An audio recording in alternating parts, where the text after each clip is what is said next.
Okay, so step number one is that we want to draw a circle, and then we want to place our side oval. Now it's important to understand and keep this in the back of your mind when you're placing your oval on your circle, that the top of that oval needs to align roughly with where the hairline is, and then the bottom of that oval needs to align with roughly where the bottom of the subject's nose will lay. So then we place our vertical axis and then our horizontal axis. We're going to pull our hairline over. We're going to extend our horizontal axis line over for the brow line. We're going to extend the bottom of the oval for our nose line. We're then going to place the center line of the face. And then we're going to extend the vertical axis down and then over and connect that to the center line of the face and then pull that line over on the far side. And then we're going to erase the initial bits of the circle here. And then because our subject is smiling, we want to set our anchor point a little higher than we would normally for the top of the upper lip. And then the bottom of the lower lip a little lower. And then we want to place our cheek planes on both sides here. Okay, and then just so we don't have a floating head, I want to place the collar of the subject's shirt and then the shoulders as well.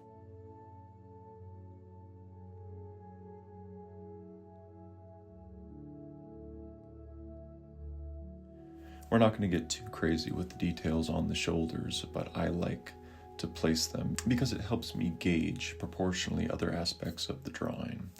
Because remember, the reason why I'm teaching you how to approach a portrait in this manner is so that you can give yourself the best chance for success, proportionally speaking, for the drawing as far as where you place those features and how big or small you make them in relation to each other.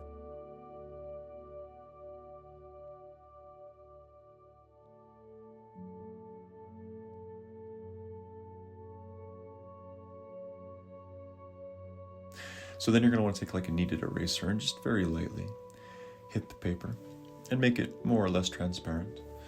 And then of course what we're going to do is we're going to start with the ear. Now the ear will always be placed in the bottom rear quadrant of the Loomis head. And when I say rear, of course, I mean rear to what? That's right, rear to the front of the face. So once we get that basic outer shape sketched in, we then want to sketch in the shape for the inner aspect of the ear. And the reason why we want to start with the ear first is because we can use that as a gauge for the rest of the drawing. Now, after the ear, I typically like to draw in the hair. And then just like this here. Now, you can start with the basic texture of the hair like I'm going to do for this drawing, or if it makes you feel more comfortable, you can just draw straight lines, whichever works best for you. But the principle of what we're trying to accomplish at this step in the drawing process remains the same, and that is that we want to solidify the shape of our subject's head. Because remember now, the Loomis head is great, but it doesn't solve all the issues of drawing a portrait. It's just a mannequin. That's all it is. So as you can see here, even though it gives us a great starting point, it's not necessarily accurate to the reference as far as those finer details of proportion.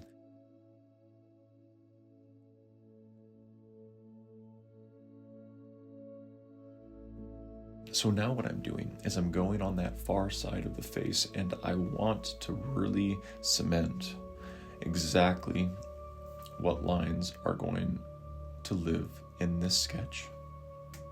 So just like this, I'm using a light to medium pressure control here, right? I want kind of a middle of the road thickness for my line quality.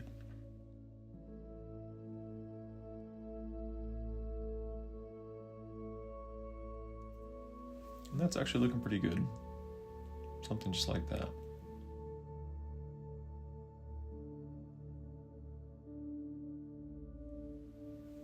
So now we're going to switch from the Loomis method to the Asaro method. So first plane that we want to identify is the nose bridge plane. So we're going to draw a horizontal line right here, and then we're going to draw two vertical lines angled slightly away from each other. And the cool thing is you can use these vertical lines as a guide for your placement of the eyebrows. Now, the eyebrows, the two-dimensional shape of them, extends from the top of both vertical lines, just like this. See this? Just like this. Just watch how I sketch this.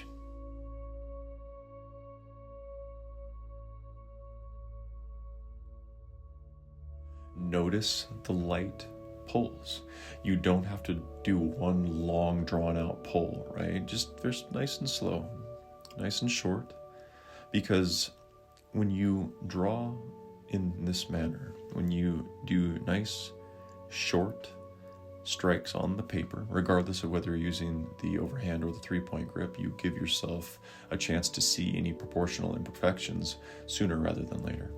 Now what we're drawing here are the frame lines.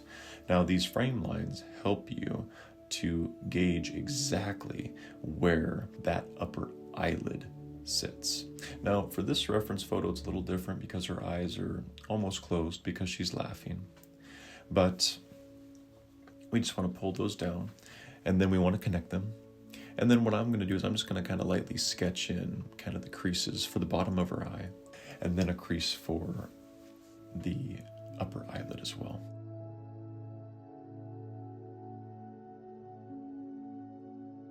And then on this far side, I'm going to do the exact same thing. I'm just going to connect these lines, punch in a nice thick line, because her eyelashes are also very much a part of the eye here.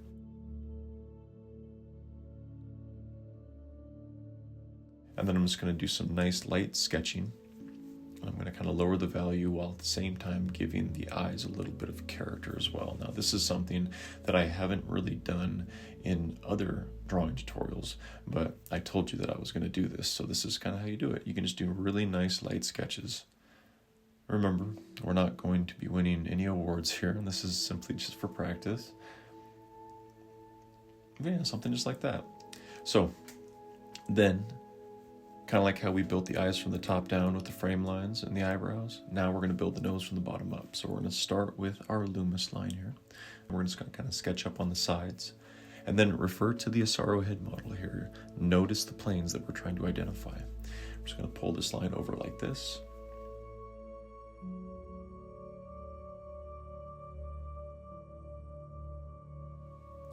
And then we have the nostril here on this side. Then we have the other nostril.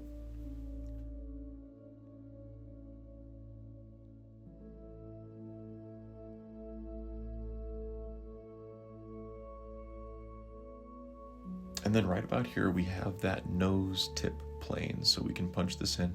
And then we have the nose ridge plane, which extends up the top of the nose, and it plugs directly in to the nose bridge plane. And then we have our slope planes here, so we're just going to connect those. And that's pretty much the basic shape and framework that you need for the success of your nose. And then we want to identify roughly where the edges of the mouth live, and then we're going to pull these two lines down, angled slightly away from each other, and this brings out the philtrum. The philtrum plugs into the Cupid's bow of the upper lip. We want to pull these lines up from the corner, plug them in, or you can extend them down from the philtrum line to the corner. It's really up to you. And then once we have the top of that upper lip established, we can then use that as a gauge for roughly how far down these lines need to live right here for the entirety of the shape of that upper lip, okay?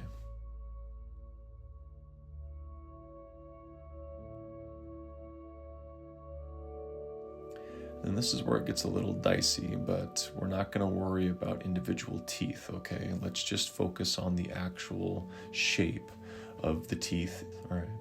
So something just like this, we're going to pull this over, and then that kind of fades to the corner of the mouth, but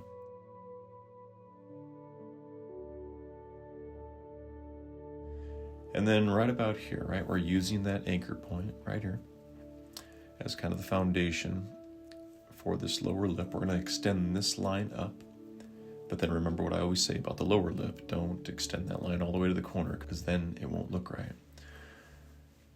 And then right here we got the top of that lower lip. Now the top of the lower lip, because the mouth is open, we can actually extend that up and connect it. And then we're just going to punch in our Asaro planes for the lips. Now remember, the top lip is split into 2 planes, so only 1 line is needed. And the bottom lip is split into 3 planes, so 2 lines are needed. And then we have some creases for the face right here, so we want to punch those in.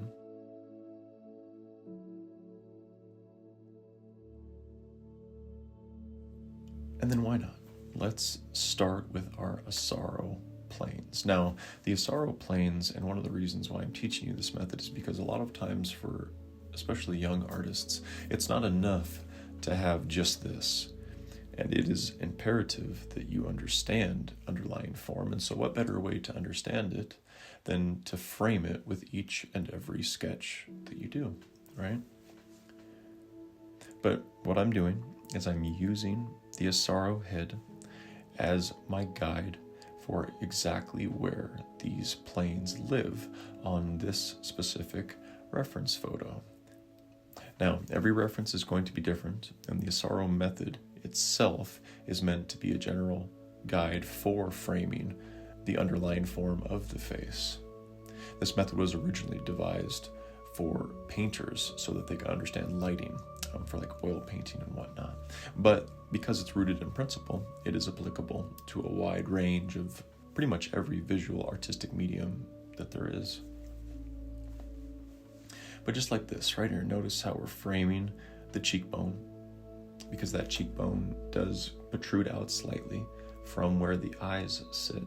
And so by doing this, you give yourself a really, really good framework to work with when it comes time to hatching, and then eventually blending and doing all the things. Now, as we move forward with these tutorials, and I come out with more and more of them, we'll switch it up and I'll start showing you guys how not only can you hatch these planes, but then how you can blend them and shade them and really make these drawings look a lot more realistic than just a basic sketch like what we're doing here. Now, when it comes to the Asaro method, you can add as many or as little of these Asaro planes as you will, because the method itself is extremely adaptable. So if you're a little bit more developed of an artist, then you may understand exactly how to shade this face and you don't need these planes. But if you're a novice, let's say, maybe you're just beginning, maybe you're curious, then I would recommend that you draw as many of these planes as you can, just so you understand exactly where they live on all sorts of different faces, because every portrait that you'll draw will be different from the previous, and it'll be different from the next one that you draw in your career. And that is a fundamental truth of individuality and of art in general, right? So you can take methods that are rooted in principle, like the Asaro method and the Loomis method, and apply them across a vast body of work. And because you understand them from the beginning, it'll be so much easier for you to apply them throughout your drawings. But then here, what I'm doing is I'm just hatching, right? Hatching, of course, is where you pull a line and then you pull another line in the same direction. Okay. Now, with hatching, you can still lower values if you hatch in the same direction over itself again and again. It really depends on the aesthetic that you're going for. But what I like to do is I like to hatch to get a nice middle of the road value. And then if I really need to lower that value, I'll cross hatch, which is pretty much what it sounds like. You hatch one way and then you hatch on top of it the exact opposite way. And that gives you a different aesthetic and it gives you a lower value. But when it comes to hatching, the biggest thing that I want you to focus on for this one is refer to your reference photo. Keep in mind where your Asaro planes are living within your sketch. And when you're pulling your hatch marks, really pull them in the direction of your underlying form. Okay, this is really, really good practice, because not only are you building muscle memory for your shading, but you're simultaneously building the muscle memory of the generic flow of every face. Even though faces will be different, and someone who smiles, say like this sketch, will be different as far as the different areas that will dictate a lower value. you will be able to understand form. Now, when it comes to drawing, the next thing that's hard to understand sometimes, once you understand shape and proportion, is shading and blending. Because it's not enough to hatch a face. You have to hatch it and push or pull your pencil in the right direction. So you can use these Asaro planes as a guide for that.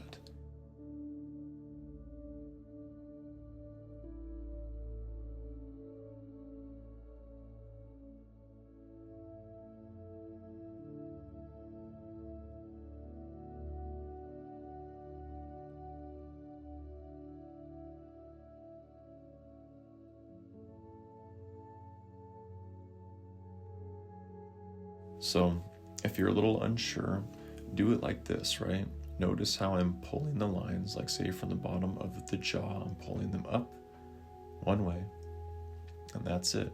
But then you can move to an individual plane and you can just hatch that specific plane. Now, as you develop your skills, you won't have to sequester your sketching in this manner, because you'll have confidence. You'll know exactly how to pull it, and you can pull it right across those planes. And like I've said in other tutorials, as you develop, eventually you won't need the Asaro planes, because you'll understand exactly how to blend and hatch your face. But for now, while we're learning, we're taking it one step at a time. So that is just a best practice that you can use, if you will.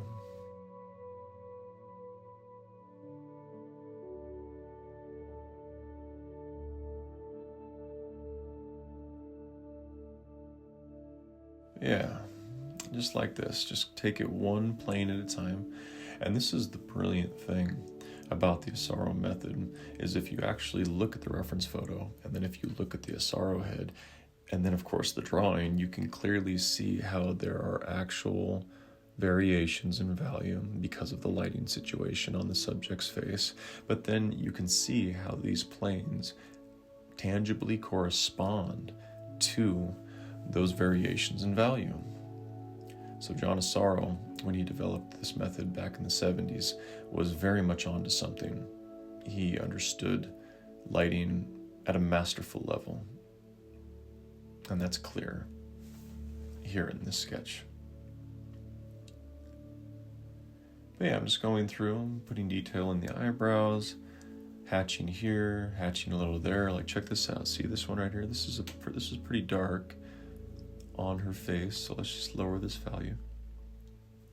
And this is one of the beautiful things about sketching too, guys, is that the more you work the paper, right, the more you start to focus in heavily on those low values that live throughout the drawing. You're just going to breathe more and more life into your drawing, and it's going to become more and more dynamic. So now these right here are what I call segments.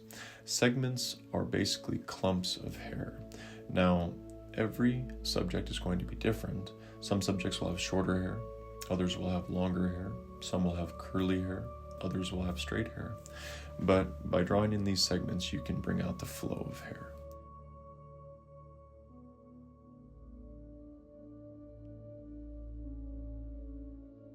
That's pretty much it for this one.